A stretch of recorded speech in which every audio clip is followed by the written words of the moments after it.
Alors la régénération des modèles d'affaires, c'est comment on crée des modèles d'affaires, c'est-à-dire des manières de gagner de l'argent et de créer de l'emploi avec des activités qui vont régénérer les écosystèmes naturels et les liens sociaux entre les personnes.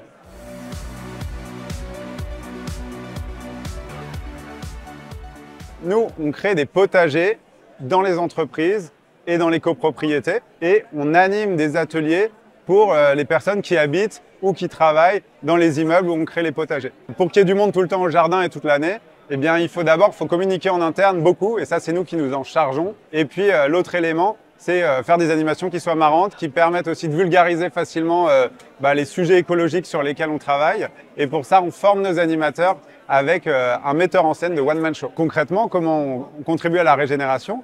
Eh bien, on crée des parcelles de nature là où il n'y en a pas, en ville, là où c'est très bétonné. Et puis, on crée du lien entre des gens qui habitent au même endroit ou qui travaillent au même endroit et qui ne se connaissent pas forcément. Alors, on a deux profils de personnes à qui s'adressent nos solutions. D'abord, il y a les acteurs de l'immobilier, les gestionnaires de bâtiments, de bureaux ou les gestionnaires de bâtiments résidentiels qui veulent attirer du monde dans leurs bureaux, créer de l'attractivité.